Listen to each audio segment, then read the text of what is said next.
how do you prepare? Do you prepare? You know, not a whole lot. I mean, I know the rules by now, and I know the alphabet, and I don't even meet the players before the show because I want to keep it fresh when we first talk. I don't want to go back and have a conversation with them, and then they feel like they have to repeat their answers. So I like the, and it's funny about players. Just before each show, as most of you know, we tape multiple shows in one day. Did you all know that? Yeah, so we do 6 most days. Which is great because I hardly work. So just before each show, I come down and a contestant coordinator, the people who deal with players before they actually come on the air, gives me 3 cards. Each one has a little information, so they'll tell me how to pronounce their name and go over a couple of things on the card, and that's my preparation.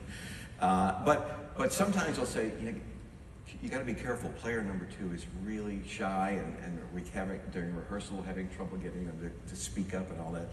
So I think, okay, I got to really work with player 2. And I get out there, and suddenly the camera goes on, and player 2 is doing handsprings. And then they'll say, player 3 is you got to hold her back. She's crazy. I mean, she just goes. And of course, we get on the air, and she's going like this. She doesn't want to talk. So you never know until you go on, until the lights go on. Everybody acts differently. How has the show changed over the years? More than you think. It's funny when you have a long-running show, you have to keep making change because once people start getting tired of you and start leaving, it's real hard to get them back. But the trick is to make changes that don't alienate your regular viewers, and so it's a real delicate balancing act. Our shows premiere, I guess, this coming week. Yeah. The new shows for the new season.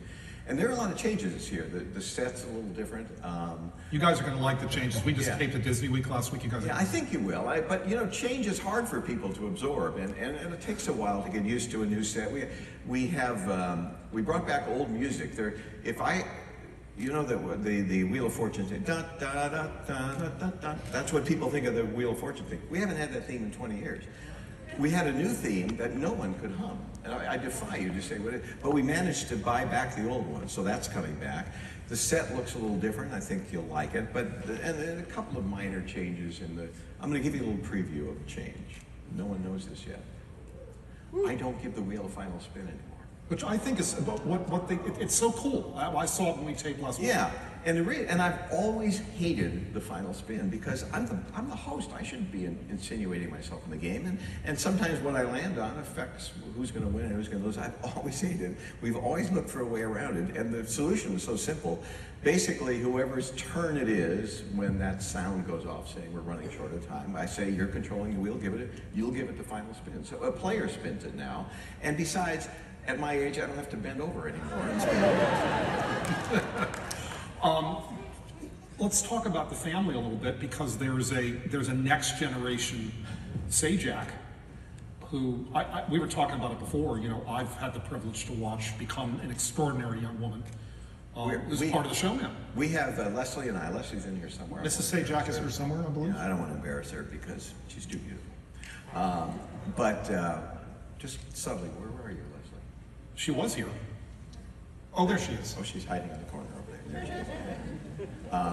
Anyway, we have two grown children. Our son Patrick is 30 now, and he is Dr. Sajak. Dr. Sajak. He graduated from medical school, and as he said now, when I call him, he said, "Why aren't you calling me doctor?" So that's number one. Our daughter Maggie made her first appearance on Wheel when she was less than 1 year old. We were in Hawaii, and she came out with me one night, and she's been on there sporadically. And I had a little illness issue a couple of years ago, and Vanna filled in for me. I don't know how many of you remember this, but she did a couple of weeks for me, and one of those weeks, Maggie, our daughter, did the puzzle board and did a nice job. So she did such a good job, I get a call from Wheel one day that they would like to hire her as their social correspondent for their Instagram and Facebook and YouTube and all that stuff.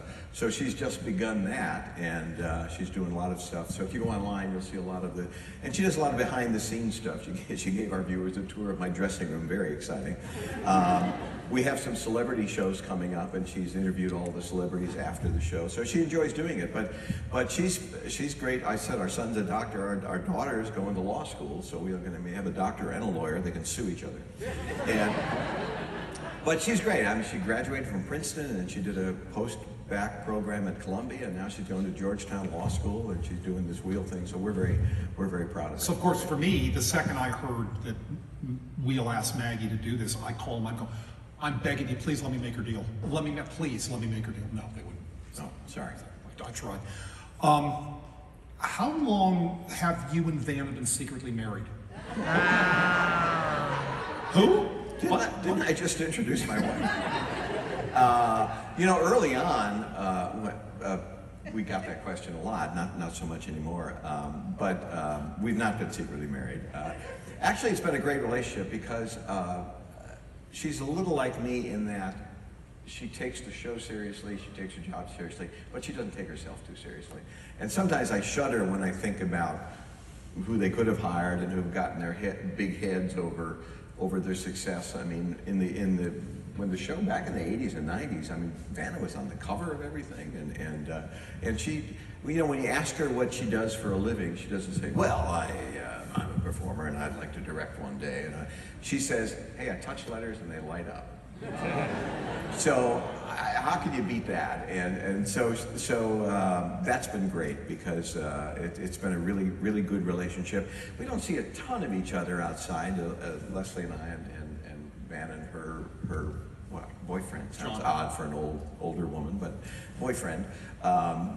We'll go out to dinner occasionally. But she's obviously I've known her longer than I've known my wife, and we get along just great.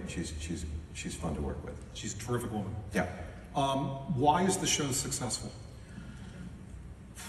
If I could tell you that, I'd be out creating other shows, and that would be. And nobody knows for sure. It's a very strange thing. I mean, it's a good, solid game. I get that, but we're playing hangman out there, which is honestly, we're spinning. Right. That's it. I mean, why this is translated into 40 years of success, it's very hard to tell. But I do know this, that somewhere along the line, we became more than a successful television show. We became a part of people's lives and a part of the popular culture. Even if you don't watch our show every day, and most people don't watch it every day, they think they do, but they'll watch it once a week, twice a week, whatever. I liken it to the sunset. You may not go out and look at it every day, but you know it's there, and that's kind of comforting to people. And we're sort of a throwback show.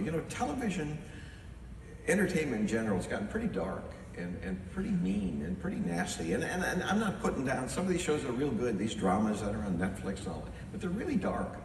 And we're not, we're sort of a refuge from that. And it's a show that you can sit your family around the television set. Nobody gets embarrassed. Nobody gets voted off. Nobody gets humiliated. And I think people like that. And the other thing that happens when you've been on the air a long time, it becomes a very evocative show. It takes people back to happier times, better times.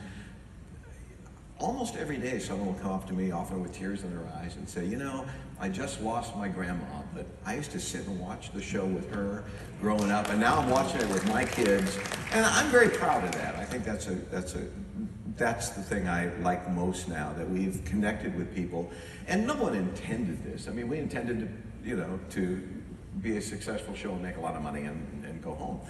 Instead, we've become part of the culture and part of people's lives, and I'm, as I say, I think that's the thing I'm proudest of. Yeah, I mean, truthfully, it's referred to this way, but I think it truly is America's game, right? I mean, it's been a little different during this pandemic. We've had to have more California people on because people weren't traveling, but we're getting away from that this coming season. I'm happy to say we're having more people from around the country, but there was a time when you watched TV game shows, it looked like everyone just stepped off the beaches of Southern California, because they did. We've always, in our history, made a really concerted effort to be America's game. And our contestant people would go out at least once a month and go to another city and go to a place like this and try out people and try to find people. I mean, when you watch our show, you get people of all sizes and all types and all ethnicities. And it is America's game in that sense. And I think people sense that when they watch. They think, that could be me. It's not, some model sitting up there. It's a regular person. And we have people from all walks of life. We have doctors and lawyers, but we have truck drivers and electricians and people who wait tables and all that stuff. And And what I like is, I was talking about how dark television is, how dark life is getting in many ways. We've lost the ability to communicate with each other. We're calling each other names. We're judging people on who they vote for, where they live, what they look like. It's a tough time in that regard. And for me, to go in every day, if we do 5 shows, I meet 15 people from around the country, and I'm telling you, they're all really nice people. They don't care about all the stuff that everybody's fighting about. They pull for each other. They're happy when another person wins. They're happy to have that experience. And to me, it's kind of heartwarming. To know that America is still a really cool place. But if you spend a lot of time on Twitter or watching these political shows, you think we're all at each other's throats. And most people aren't. They want to get on with their lives, they want to raise their families, and leave us the heck alone. You know?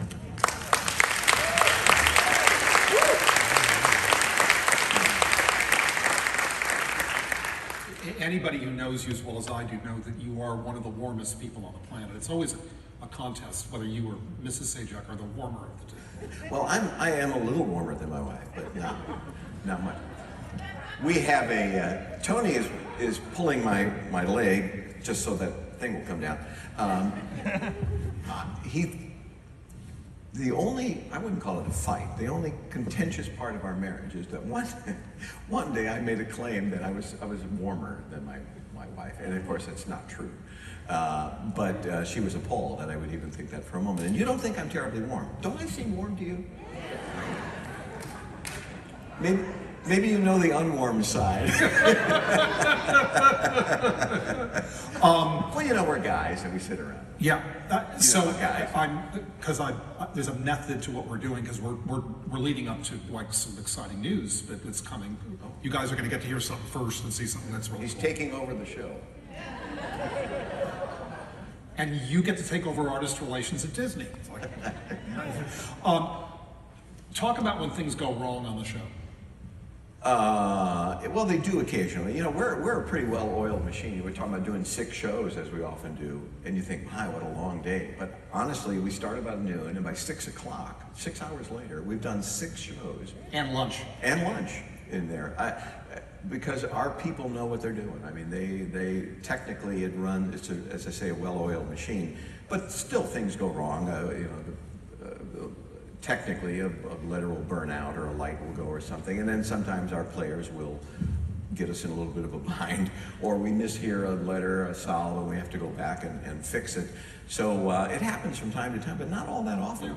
We're pretty smooth. You've been there for yes. I mean, it usually is very quick. What bothers you most about the job? Boy, that's a tough one. Barbara Walters. Yeah, thank you very much. If you were a tree, what kind of tree would you be? Not a whole lot. I would talk about the players earlier and how much I care about them and want them to do well. Probably 5 times a season. This is just between us, okay? 5 times a season, there's a player on that I want to strangle. Not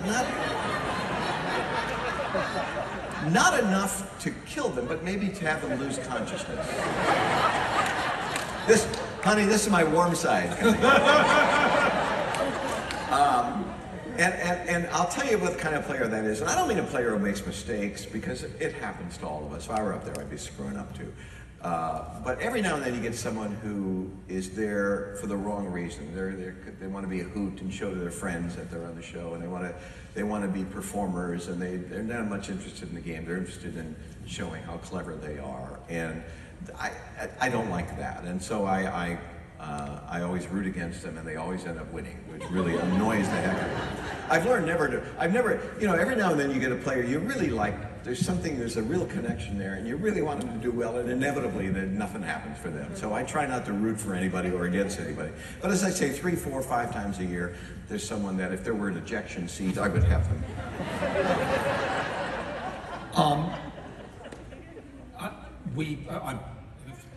All kidding aside, a privilege. We get to spend a lot of time together, and you do get recognized quite a lot.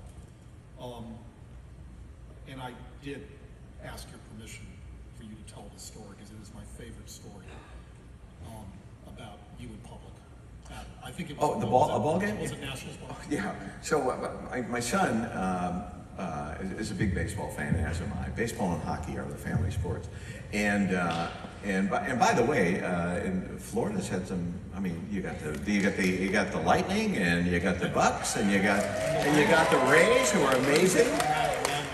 I love the Rays. What a great success story they have. Anyway, we digress. So we're at a Washington Nationals game, and my son and I are there, and we're sitting about 5-6 rows up from the visitors' dugout, and we'll watch the game. And the game ends, and I said to him, let's hang around for a little while and let the crowd thin out, and then we'll go.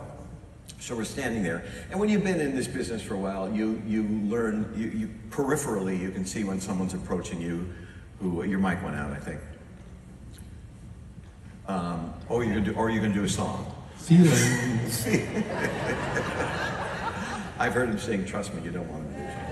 So I said, let's wait a minute for the crowd. And as I say, you can tell when, and there was this group of 4 or 5 young girls approaching, and I'm happy to do anything that they like. So we're talking, and they come over and said, would you mind taking a picture? And I said, no, of course not. So they go, but normally when you say that, they would get right next to you, and then they'd ask someone else to take the picture. Instead, they moved a couple of rows ahead of me toward the field and looking up at me, and I thought, I'm too old, I'm not gonna crawl over the seats, you guys get up here. And so there's this awkward moment trying to figure the whole thing out, and my son leaned over and said, Dad, they want you to take their picture. That's what. No idea. Just when you think you're a big deal. I apologize, I know I look like Jerry Springer, but with the microphone.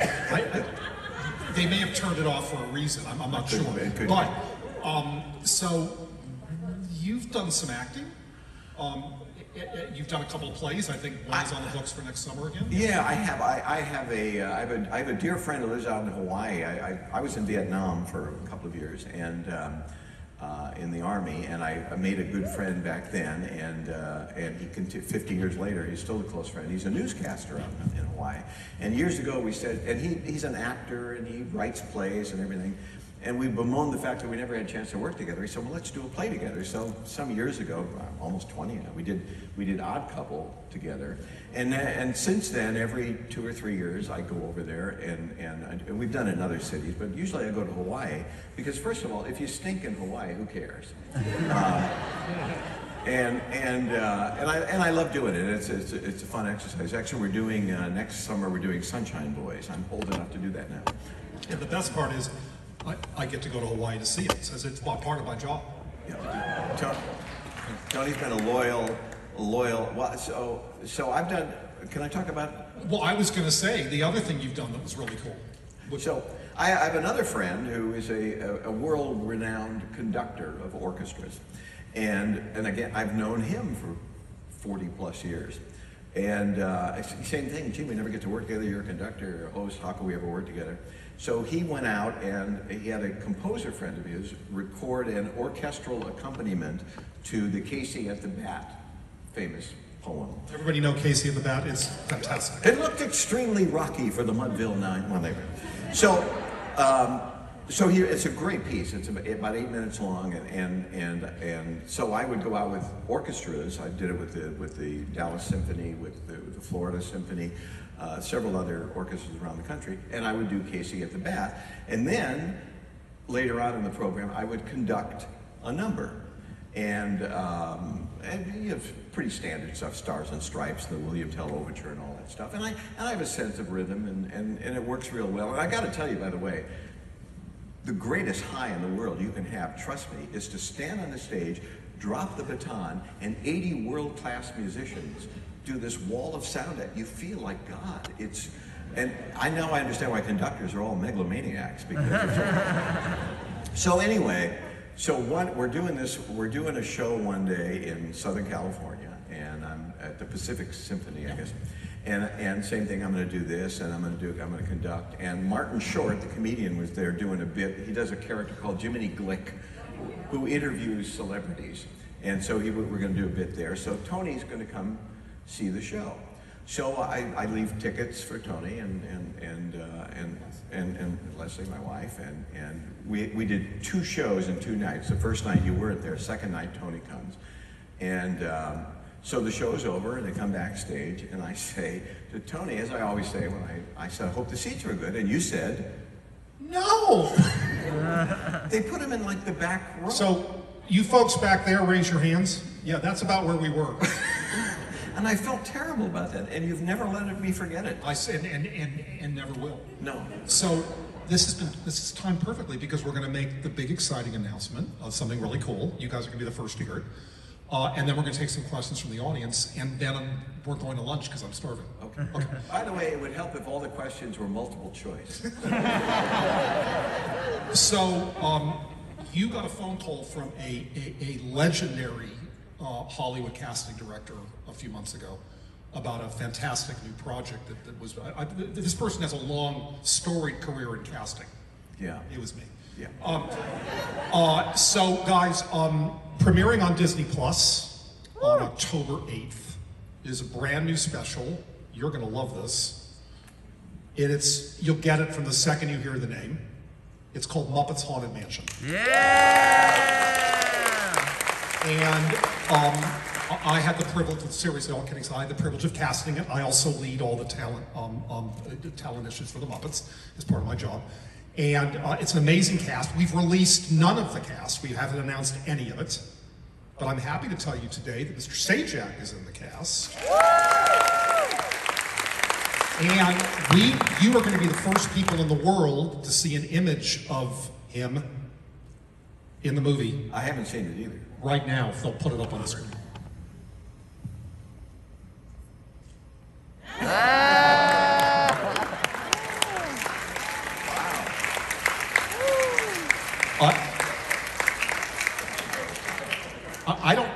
I don't know what to say. You look stone-faced to me.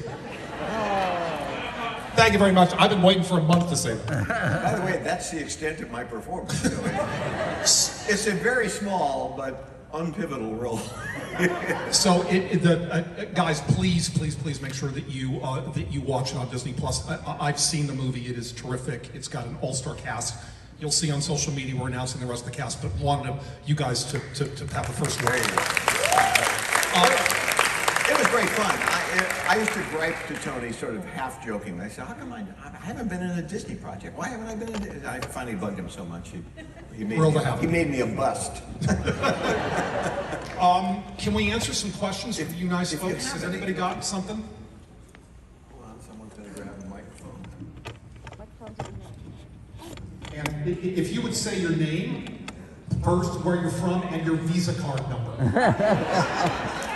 Hi, I'm Ayana, and I'm from Tampa, Florida. Hi. So I was wondering if you could share any guest interactions that have stayed with you over the years, or just your favorite guest interactions. Yeah, I mean, there are a lot of them, and you know, we've been out for so long, sometimes you forget about some. I said, one of the sweetest things that ever happened on our show, we had a military week. I don't know if it was Veterans Week or something, but anyway, we had all military people on the show, or former military people. And there was one guy who was on, and you could tell from his demeanor and the way he talked that he was having kind of tough times. He had just gotten out of the military. You know, he talked about looking for work and all that. You could tell life was not going well, and he wouldn't mind winning a little money on the show. You know, normally you encourage people, just come on, have fun. If you win, you win. But you could tell that was an issue. Anyway, there was a young lady on the show who was also in the military, and she was a terrific player, and she was just cleaning everybody's clock. She was winning everything in sight. So we're getting to our last round, and this woman who won everything, it's her turn to start the round. And she calls, first letter out of her mouth is an X. And obviously there's no X in the puzzle. And we go, and then it comes back to her, and she goes a Q. And I suddenly hit me. She didn't want to win anything. She knew she was going to the bonus round, and she wanted this guy to win something. Wow. And he did.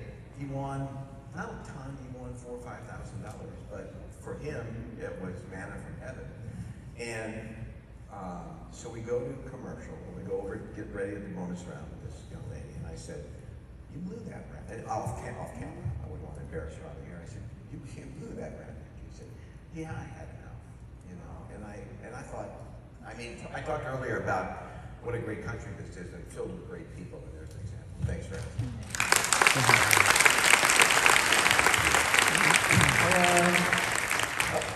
I'm originally from Serna Park, Maryland. Live down here now. Yeah. Nice to meet you. Yes. What was your hang out in that area a lot, as you Steve? What did you and your family like to watch Disney movies when they were kids? Wow, my kids, our daughter especially, was a big Disney Channel person, and she would all those, and I can't even name any of them now, but It's probably Miley Cyrus's show. Yeah. Hilary Duff show and all those. Yeah, exactly. She loved those shows and would watch those a lot.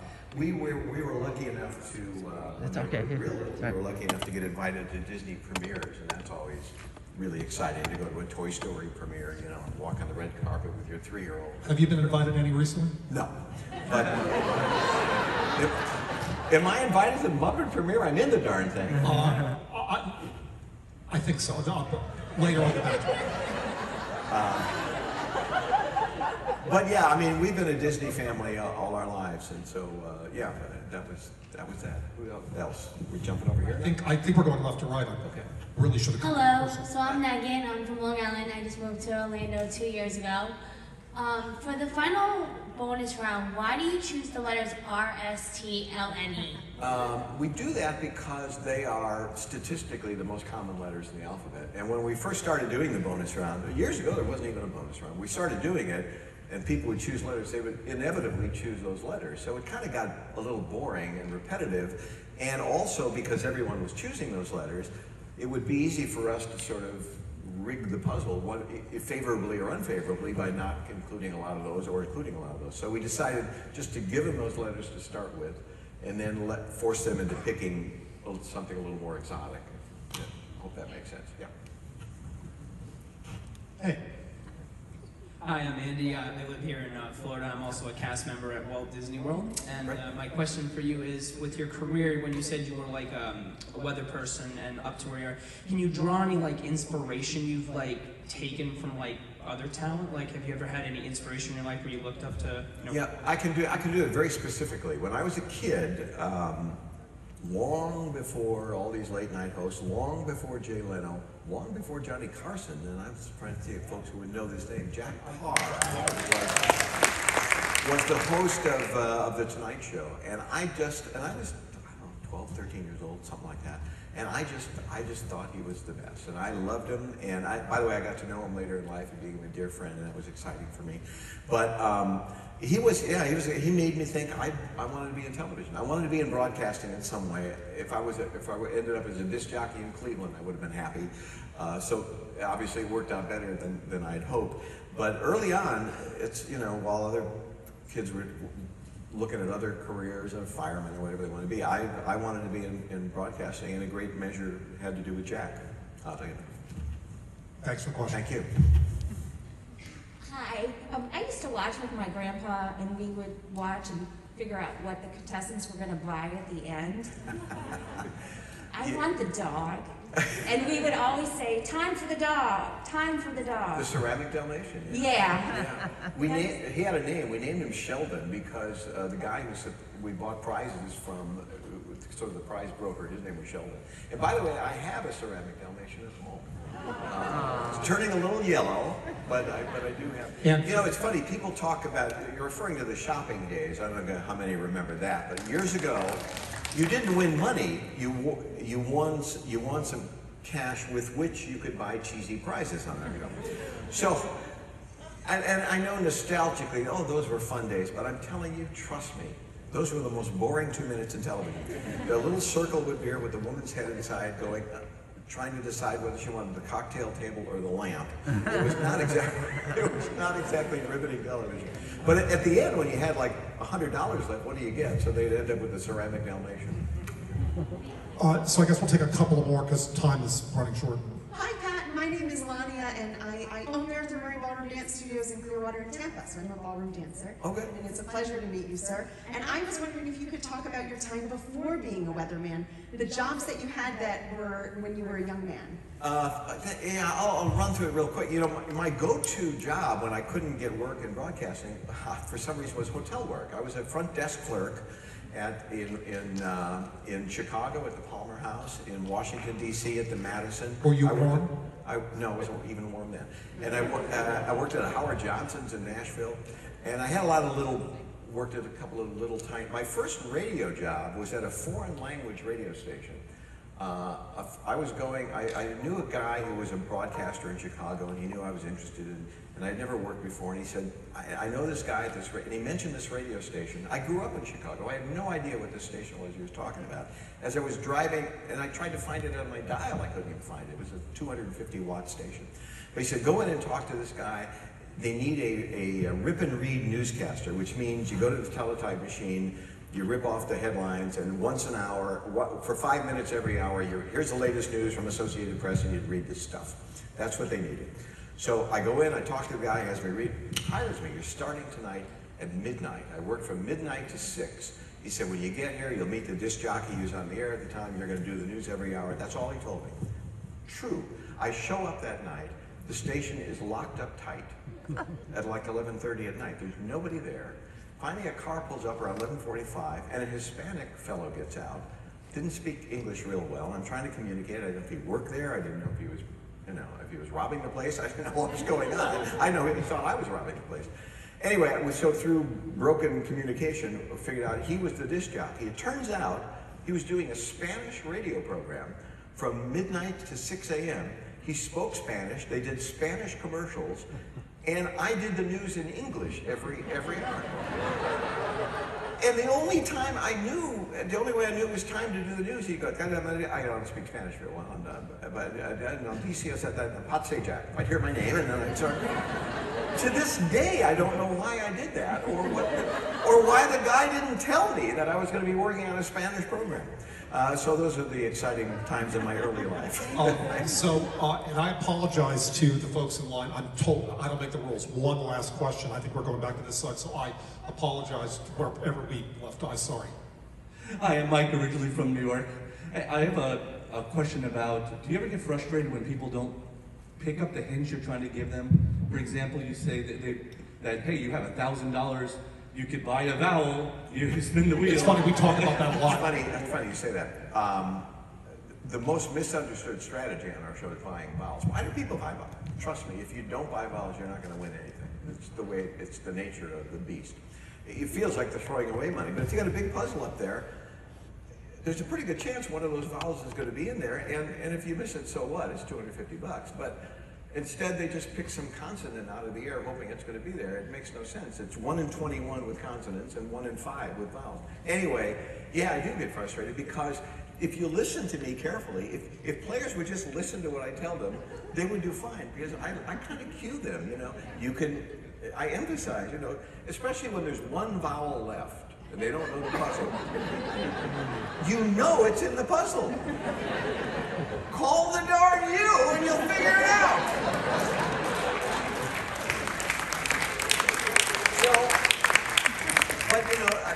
But again, I don't really get angry because they're so worried about making a mistake and doing something wrong and all that kind of stuff. So, but I do. But you're pretty good to catch on to that. Yeah, if they would just pay attention to me, they would do much better. But sometimes they forget I'm there.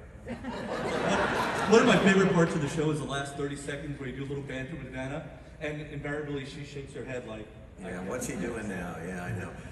We have great fun doing that, and here's the way it works. So you have to go to the bathroom? It's my way of getting a subtle hint. Okay.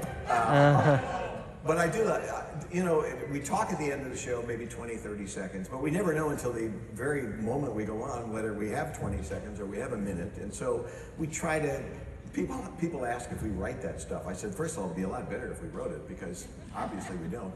But out of 5 shows, probably 3 are pretty funny or interesting and some are kind of boring. But when you multiply that by 40 years, Vanna and I have had a lot of conversation on the air. And I think people like it. I think they like the interplay, and I jab her a little bit, and she gets me a little bit, and that's one of my favorite parts of the show, too. We have to stop? Well, Can we do another hour? So I have a little bit of housekeeping to do. All right. So in that jacket?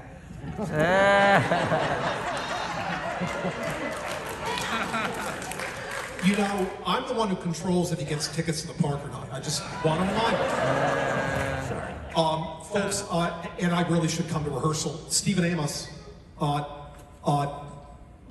Stephen Amos from Give Kids the World. So there is a autograph and photo session with Mr. Sajak, and guys, there is a charge, but every penny of it goes to Give Kids the World. So, and it's at, can you yell the time, please? Okay. So that's good. So please come out and say hi, and you can pay to Give Kids the World to get a photo and an autograph. I'll pay you to take one of me. And by the way, guys, you are supporting maybe the greatest charity in Central Florida. So bless you.